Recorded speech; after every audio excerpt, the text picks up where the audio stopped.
Chers compatriotes congolaises et congolais, bonjour. J'interviens pour la première fois sur un réseau vidéo à la demande d'un compatriote congolais avec lequel je débat sur Congo Liberté. Il me demande en effet de préciser ma pensée sur l'analyse réseautale que la plupart des impétrants sur ce réseau social Congo Liberté ne comprennent pas parfaitement.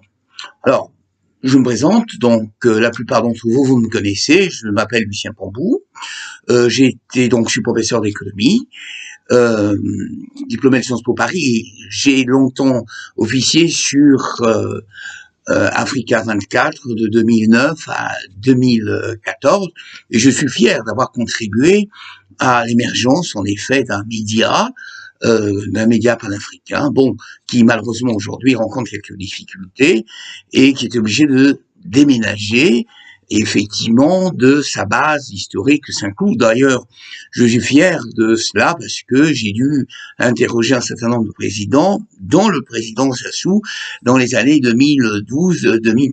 Alors, voilà la présentation.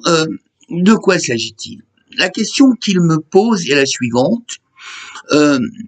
Essaie de nous décrire ta pensée sur, ou la rendre plus conforme sur l'analyse réseautale de 2015 à 2020. Bon, on voit très bien, en effet, son présupposé. C'est un aficionado, effectivement, du président, du candidat Mokoko. C'est aficionado du candidat Mokoko, donc, qui lui nomme président, hein. Donc, il n'y a pas d'ambiguïté dans ma présentation, même si j'ai eu l'impression de commettre une erreur, mais ce n'en est pas une. Je réponds d'abord, je ne réponds pas à son injonction qui consisterait effectivement à présenter la situation de 2015 à 2020, car les faits concernant le Congo sont des faits relativement complexes, et pourquoi je les intègre dans ce que j'appellerais l'analyse réseautale. En effet, cette analyse réseautale n'est pas très bien comprise par la plupart de mes compatriotes. C'est quoi un réseau? Un réseau, en effet, tout le monde connaît ce que c'est qu'un réseau social, mais un réseau dans sa définition informatique ou mathématique, c'est un graphe, c'est un ensemble, en effet, de relations qui réunit des points, des nœuds, des trajectoires. Alors, si on remplace ces nœuds par des personnes ou des groupes, et les trajectoires par, en effet, les parcours les uns et les autres à l'intérieur du réseau, on arrive en effet à une définition complète du réseau. Et j'ai appliqué ce concept de réseau, en fait, à l'analyse des faits sociaux, logiques, politiques, économiques et financières au Congo depuis les années 60 à nos jours. Voilà pourquoi je ne pars pas uniquement des années 2015 à 2020, car là, on ne comprend pas ce qui se passe aujourd'hui. Alors, le réseau peut être défini de nombreuses façons. Le réseau peut être d'abord politique. Ça a été le cas, en effet, dans les années 60 jusqu'aux années 80 dans notre pays. Pourquoi c'en était ainsi? Pourquoi ce réseau est-il politique? Il était politique simplement parce que il était formé par des individus que l'on peut nommer, car l'historiographie congolaise politique congolaise est là pour le dire. Il y avait des hommes politiques comme Youlou, qui était premier président, comme Opango, qui était un de ses opposants, comme Félix Tshisekedi ou Tchichel. Bien. Ces hommes politiques étaient opposés, donc Youlou était effectivement le dépositaire à la création du DIA et Opango de la MSCA et Félix Tshisekedi, le Parti progressiste africain. Et donc, il y avait une espèce de combat politique entre ces différents hommes politiques. Mais ce combat politique était un combat qui était, je dirais, politique et non pas clanique. D'ailleurs, à un moment donné, le président, Monsieur Opango, effectivement, a voulu se constituer prisonnier en même temps que Youlou. Donc c'était un combat pour, en effet, savoir, après l'indépendance, quel était le clan politique ou le réseau politique au niveau des idées qui allait, et bien entendu, l'emporter. Donc, on connaît tous cette histoire politique, et cette histoire politique qui est allée effectivement jusque dans les années 60, avec ce qu'on appelait effectivement les années 60-63, la révolution congolaise. Donc, dans cette révolution congolaise, bien entendu, en s'appuyant sur les faits, on a dit que le président Youlou avait tout volé et qu'il y a eu une révolution syndicale et politique qui a emmené en fait une autre gouvernance politique. Cette gouvernance politique était organisée autour des hommes politiques connus comme Massamba Deba, comme Lissouba, comme Noumazalaï. Nous étions dans un combat qu'on appelait un combat politique avec des idées politiques. La question ethnique, la question clanique n'était pas posée. C'était pas posé. Les mariages du nord au sud se faisaient naturellement. L'installation, les affectations des fonctionnaires du nord au sud se faisaient naturellement. Et puis il y a eu une cassure. Cette cassure, à partir effectivement des années 68, avec l'émergence du Parti congolais du travail, où on a eu un certain nombre de gens qui ont contribué à le créer, comme le président Marien Ngouabi, qui en était l'investigateur, et le président actuel Sassou Nguesso, et d'autres personnalités, bien entendu, qui étaient aux affaires. On a eu une opposition radicale, en effet, entre ce qu'on appelait un socialisme scientifique, inspiré du RSS, de la Chine, et un socialisme dont était porteur Massamba Deba et, bien entendu, Lissouba. Jusque-là, nous étions dans des oppositions politiques et idéologiques. Et les réseaux étaient essentiellement définis, bien entendu, par ce que j'appellerais des caractéristiques politiques et idéologiques. Tous les fils du Congo y étaient représentés. Bien entendu, à l'intérieur de ce réseau politique, il y avait des combats, ce qui est tout à fait normal en termes de préférence et de positionnement. Et on a vu ce qu'on a appelé les différentes révolutions, les différents changements, je dirais, de braquet idéologique, qui a emmené, en effet, dans un premier temps, à la suite de la mort du président Marien Ngouabi, l'arrivée au pouvoir du comité militaire du parti, avec le président Yombi, auquel a succédé le président Sassou. Nous sommes donc dans cette période-là, bien entendu, que je balaie à grands traits, sur des faits politiques qui sont marqués par, en effet, un réseau politique idéologique où tous les fils du Congo étaient représentés. Tous les fils du Congo étaient représentés. Donc on peut en citer, bien entendu, un certain nombre, au nord, au sud, à l'ouest et au centre. Et puis, très vite, nous sommes arrivés à la conférence nationale. Alors, je suis désolé, je vais assez vite, mais pour, en effet, gagner du temps. Nous sommes arrivés à la conférence nationale. À cette conférence nationale, en effet, les Congolais, avec le multipartisme ambiant décidé à la boule par le président Mitterrand, on est arrivé dans une situation politique dans laquelle, en effet, il fallait quelque part se dégager du monopartisme pour arriver vers le multipartisme. Bien, il y a eu la conférence nationale, et à cette conférence nationale, bien entendu, le président Sassou a dit qu'il assumait, mais il assumait pas pour lui-même, mais il assumait tous les errements historiques de la plupart des dirigeants politiques congolais, en effet de l'indépendance jusque-là. Bien, il a été battu aux élections, il a créé effectivement une alliance avec le président Lissouba. Bien. Et le problème, c'est que très vite, on s'est aperçu que ce multipartisme a commencé, qui était fondé sur un réseau politique idéologique, où tous les Congolais pouvaient débattre entre eux, sur le plan politique, a versé très vite dans ce que j'appellerais un réseau clanique, tribaliste, ethniciste. Il y a eu, bien entendu, là, ce que j'appellerais cette opposition, pour faire court et rapide, entre, évidemment, la guerre entre Hilary je simplifie, les Lari et les Membé, il y a eu la création des Aubivillois, il y a eu la création des milices, en effet, politiques. Chaque homme politique congolais très important a créé sa propre milice, qui est Cobra pour le président Sassou, les Aubivillois et les ninjas pour monsieur, effectivement, les Aubivillois, pardon, pour l'Issouba. Ensuite, on a eu les ninjas pour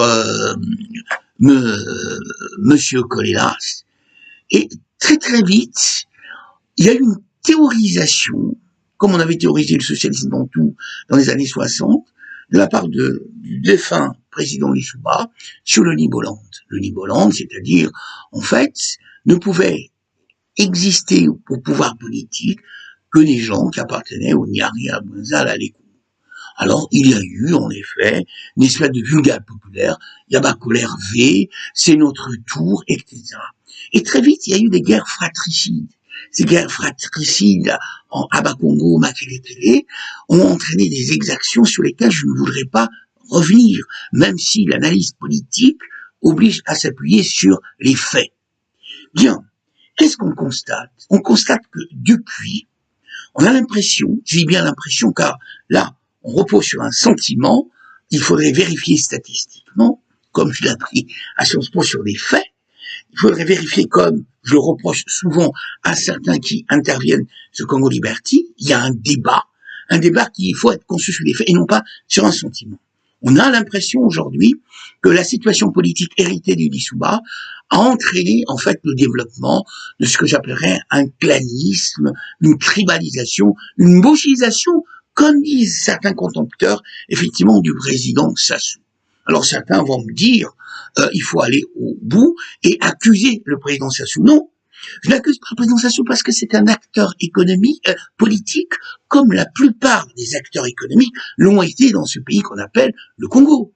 Le président Sassou, qui, en effet, existe dans la vie politique congolaise depuis les années 50, n'a jamais rien dit, observé la situation politique. Alors, certains ont considéré qu'il était faible, qu'il n'avait rien à voir, qu'il n'avait rien à dire. Alors, je reviendrai pas sur un certain nombre de qualificatifs ou qui déconsidéraient le président Sassou, sauf que cette déconsidération et comme je le dis toujours, comment quelqu'un qui est si faible, comme vous le pensez, peut rester aux affaires depuis un certain nombre d'années et ne peut vouloir et cherche toujours à rechercher effectivement l'unité, effectivement, et la paix au Congo.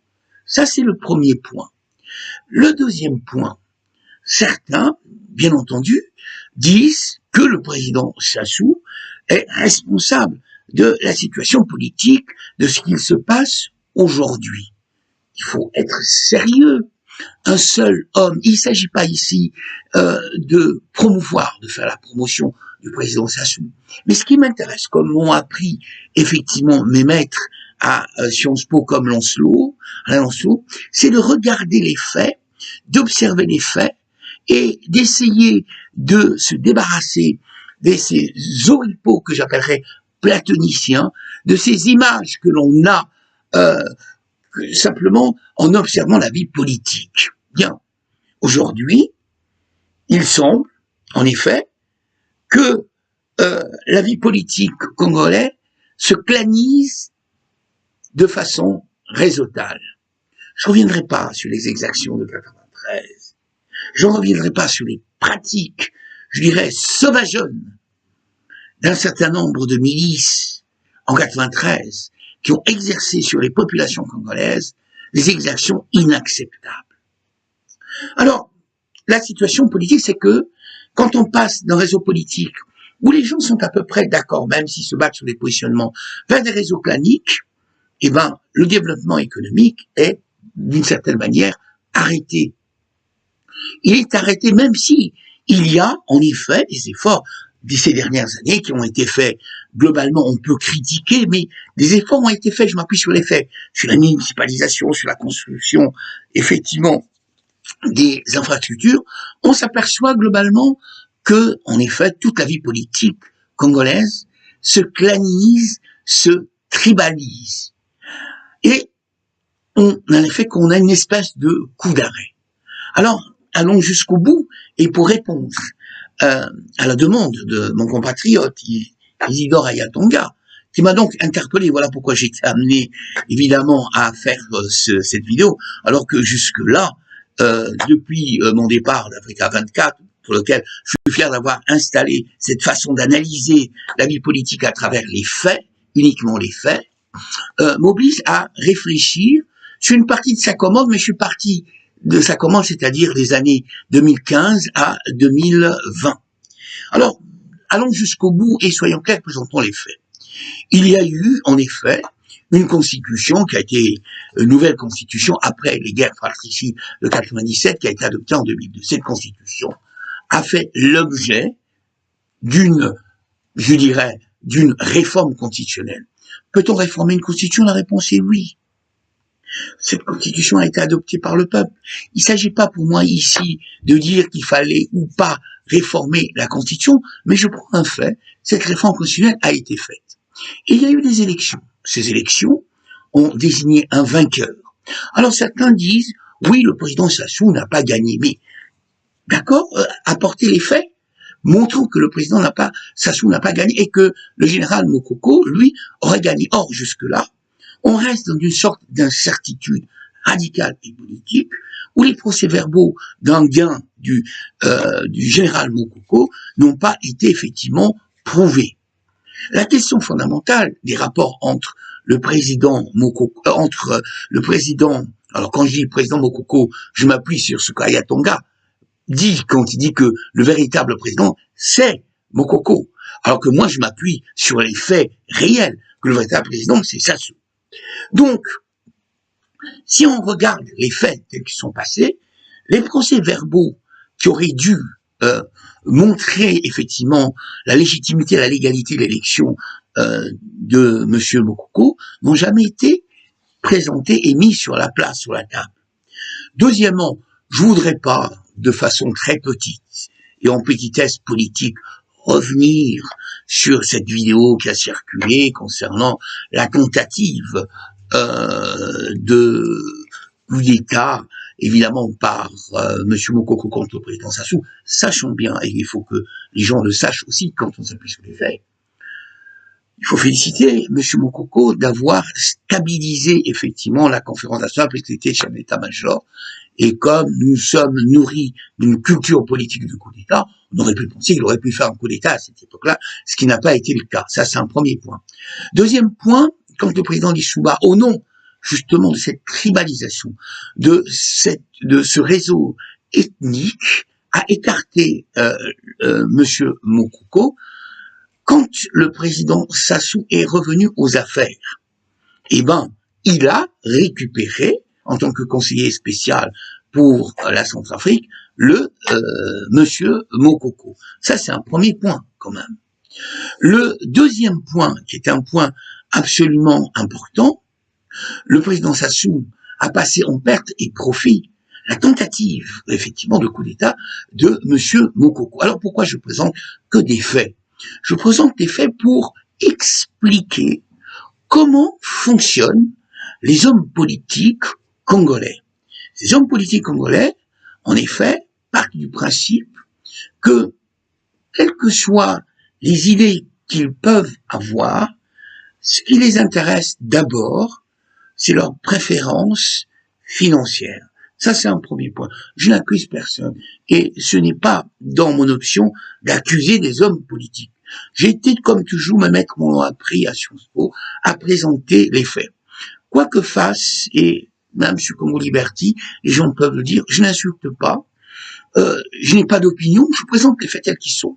Je n'ai pas d'opinion sur M. Tatsima Biala, sur Mme Mounari. Je constate simplement qu'ils étaient avec le président Issouba et qu'ils ont rejoint le président Sassou, sûrement au nom de l'unité nationale et de la paix et de la construction globale. Sont-ils traîtres? C'est pas à moi de le dire. Je n'ai aucune intention. Je remarque d'une certaine manière que le président Sassou veut et souhaite amener ce pays. Il a vers, en effet, des horizons meilleurs, même si son pouvoir est contesté. Je remarque de façon aussi constitutionnelle et institutionnelle que des élections ont été faites. Alors, la question fondamentale est la suivante. En passant du réseau politique, dans lequel, dans les années 60, je dirais 80, où il n'y avait que des combats idéologiques, même s'il y a eu des exactions entre les hommes politiques, entre eux, mais le combat était idéologique, vers aujourd'hui un réseau que j'appellerais un réseau que certains souhaiteraient clanique, voire ethnique, où sont, dans cette affaire-là, le bonheur des populations congolaises, la santé, l'éducation et le développement économique. Je pense que il ne s'agit pas pour moi ici, car je ne fais pas de la politique, et je la fais en France, bien entendu. J'étais élu conseiller municipal de ma ville, j'écris suffisamment dans les journaux, je ne me cache pas, et je le dis, je n'ai rien contre la majorité du président Sassou, je n'ai rien contre l'opposition, mais je demande simplement que l'on retrouve ce réseau politique-là, mais avec une extension, avec une ouverture vers les obligations en termes de développement économique. Car le clan, l'ethnie, n'est pas une bonne chose. Et je terminerai en citant Épicure, qui disait, en effet, que le plaisir est le commencement et le début de la fin de la vie heureuse. Je rajoute, le plaisir est total et le commencement et le début de la fin de la vie heureuse. Donc, voilà, cher Ayatonga, ton désir exaucé, pas de 2015 à 2020, mais je replace l'analyse réseautale depuis l'indépendance à nos jours. Et je pense que ces analyses sont absolument importantes pour dépasser l'effet clanique, l'effet ethnique et tribaliste de colère, pour reprendre l'expression du défunt président Lissouba. Je ne sais pas si c'est lui qui l'avait dit ou d'autres. Yaba colère V. Qu'est-ce que ça veut dire? C'est notre tour.